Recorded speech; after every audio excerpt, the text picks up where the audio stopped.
একদিকে আমেরিকার অত্যাধুনিক মিসাইল আর অন্যদিকে ইসরায়েলের বাংকার বাস্টার বোমা। আমেরিকা আর ইসরায়েলের অ্যাগ্রেসিভ হামলায় আজ ইরানকে লড়তে হচ্ছে একাই। তবে বর্তমানে সমস্ত দেশ কেন ইরানের বিরুদ্ধে যাচ্ছে কিংবা সরাসরি ইরানকে সমর্থন করছে না? কেনই বা ইরানের প্রতিবেশী দেশগুলো আজ ইরানের দিক থেকে মুখ ফিরিয়ে নিচ্ছে? যাদেরকে ইরানের পরম বন্ধু ভাবা হতো, সেই রাশিয়া আর চীন কেন আমেরিকার বিরুদ্ধে আজ সরাসরি যুদ্ধে নামতে ভয় পাচ্ছে? অন্যদিকে বিশ্বজুড়ে যখন ভয়ঙ্কর যুদ্ধের দামামা বাজছে, ঠিক সেই সময় কানাডার সঙ্গে ভারতের ইউরেনিয়াম ডিলের মাস্টার স্ট্রোক ভারতকে বিশ্ব রাজনীতির মঞ্চে যেন আরও এক ধাপ এগিয়ে দিচ্ছে। আর এই সমস্ত বিষয়েরই বেশ কিছু জিওপলিটিক্যাল স্ট্র্যাটেজিক পয়েন্ট তুলে ধরবো আজকের এই ভিডিওতে। দেখুন, এই মুহূর্তে প্রায় সমস্ত দেশ কেন ইরানের বিরুদ্ধে যাচ্ছে কিংবা সরাসরি ইরানকে সমর্থন করছে না, তার বেশ কিছু স্ট্র্যাটেজিক কারণও রয়েছে। প্রথমত, আমরা জানি আমেরিকা ও ইসরায়েল এবং ইউরোপীয় বিভিন্ন দেশগুলো ইরানের ওপর এক প্রকার অসন্তুষ্ট। তার কারণ, ইন্টারন্যাশনাল অ্যাটমিক এনার্জি এজেন্সি অনুযায়ী পশ্চিমা দেশগুলোর ধারণা ইরান গোপনে পারমাণবিক অস্ত্র তৈরি করছে, যা মধ্যপ্রাচ্যের দেশগুলোর জন্য একটা বড় হুমকি। দ্বিতীয়ত, ইরান মধ্যপ্রাচ্যের বিভিন্ন সন্ত্রাসবাদী সশস্ত্র গোষ্ঠীগুলো যেমন লেবাননের হিজবুল্লাহ, গাজার হামাস এবং ইয়েমেনের হুতিদের ফান্ডিং করে এবং অস্ত্র দিয়েও সাহায্য করে।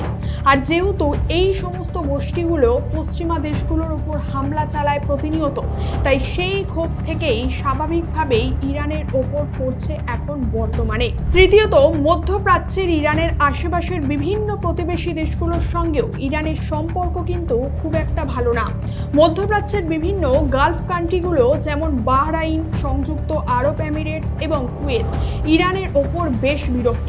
তার কারণ, এই সমস্ত দেশের ওপর আমেরিকার সামরিক ঘাঁটি থাকায় স্বাভাবিকভাবেই ইরান এই সমস্ত দেশের ওপর পাল্টা আক্রমণ করছে বর্তমানে, যার ফলে এই সব দেশগুলো ক্ষতিগ্রস্ত হচ্ছে।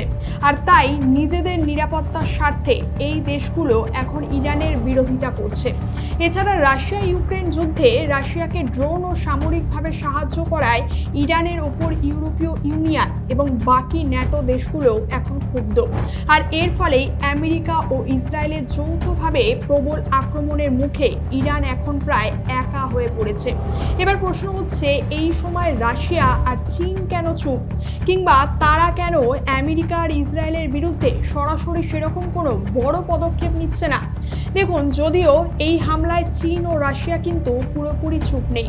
তারা আমেরিকা ও ইসরায়েলের এরকম কঠোর হামলা ও আগ্রাসনের বিরুদ্ধে তীব্র নিন্দা ও প্রতিবাদ জানিয়েছে, কিন্তু তাও তারা ইরানের হয়ে আমেরিকা আর ইসরায়েলের সঙ্গে সরাসরি কোনো যুদ্ধে জড়াতে চাইছে না।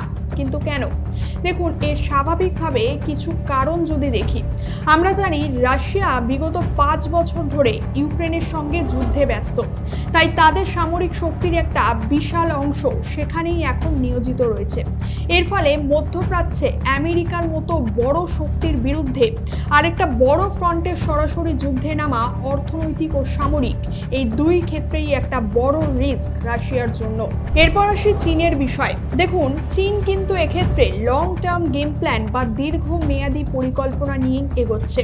তাই হুটপাট করে কারোর সাথেই সরাসরি কোনো রকম সামরিক সংঘাতে এই মুহূর্তে জড়াতে চাইছে না চীন। অন্যদিকে আমরা জানি চীন ইরানের তেলের সবচেয়ে বড় ক্রেতা, তাই সেক্ষেত্রে যুদ্ধ দীর্ঘস্থায়ী হলে তেলের সরবরাহ বন্ধ হয়ে যাবে এবং বিশ্ব অর্থনীতিতে ধস নামবে, যার প্রভাব গিয়ে পড়বে চীনের ওপরই। তবে যদিও সম্প্রতি চীনের পররাষ্ট্রমন্ত্রী ওয়াং ই আমেরিকার এই হামলাকে ল অফ দ্য জঙ্গল বলে তীব্র নিন্দা জানিয়েছে এবং আলোচনার মাধ্যমে এই যুদ্ধ থামানোর কথাও বলেছেন। দেখুন, জিও পলিটিক্স তো আর কোনো রকম আবেগ দ্বারা চলে না। এখানে স্ট্র্যাটেজিক ওয়েতে প্রত্যেকটা দেশ নিজস্ব স্বার্থ অনুযায়ী চলে। তাই এক্ষেত্রেও চীন ও রাশিয়াও সেই একইভাবেই চলছে। বহু রাজনৈতিক বিশেষজ্ঞদের মতে আমেরিকা আর ইসরায়েল এখন চাইছে চীন ও রাশিয়াও এই যুদ্ধে সরাসরি জড়িয়ে পড়ুক। এতে তাদের সামরিক ও অর্থনৈতিক শক্তিরও বিপুল ক্ষয়ক্ষতি হবে। আর রাশিয়া ও চীন এটা খুব ভালো মতোই জানে। তাই তারা এক্ষেত্রে আমেরিকাকে দমাতে সরাসরি কোনো যুদ্ধে না গিয়ে জাতিসংঘ তথা ইউএন এবং আন্তর্জাতিক মঞ্চে আমেরিকার উপরে চাপ সৃষ্টি করতে চাইছে এই মুহূর্তে। তাছাড়া বর্তমান প্রেক্ষাপটে দেখা যাচ্ছে ডোনাল্ড ট্রাম্পের ক্ষমতার দ্বিতীয় মেয়াদে আমেরিকার ফরেন পলিসি এখন অনেকটা বেশি অ্যাগ্রেসিভ। তাই রাশিয়া ও চীন দেখছে সরাসরি যুদ্ধে বা সংঘাতে গেলে তা হয়তো তৃতীয় বিশ্বযুদ্ধের ভয়ঙ্কর রূপ নিতে পারে। তবে এক্ষেত্রে ভারতের ভূমিকা কি? দেখুন, যুদ্ধ নিয়ে গোটা বিশ্বজুড়ে যখন তোলপাড় চলছে তখন ভারত কিন্তু নিজের লক্ষ্যে একেবারে অবিচল। আর ভারতের ফরেন পলিসি অনুযায়ী ভারত কখনোই অন্যদের ঝামেলায় নাক গলিয়ে নিজের নাক কাটাতে চায় না। আর এক্ষেত্রেও সেটাই হয়েছে। বিশ্ব রাজনীতিতে যখন যুদ্ধের দামামা বাজছে তখন ভারত কানাডার সঙ্গে ইউরেনিয়াম ডিলের মতো বড় ডিল সেরে নিচ্ছে। আর এটাই ভারতের ফরেন পলিসির মাস্টারস্ট্রোক, যা এই মুহূর্তে অন্যান্য দেশের থেকে ভারতকে অনেকটাই ইউনিক করে তুলেছে। এখন প্রশ্ন হলো, এই মুহূর্তে যুদ্ধের প্রেক্ষাপটে দাঁড়িয়ে আমেরিকা ও ইসরায়েল ভবিষ্যতে কোন পথে এগোতে পারে বলে মনে হচ্ছে? অর্থাৎ তাদের পরবর্তী সামরিক পরিকল্পনা ঠিক কি হতে পারে? এক্ষেত্রে আমেরিকার চূড়ান্ত লক্ষ্য হলো ইরানের বর্তমান রাজনৈতিক ব্যবস্থার পরিবর্তন। এর জন্য তারা ইরানের অভ্যন্তরীণ বিদ্রোহের আগুনে ঘি ঢালছে ক্রমশ।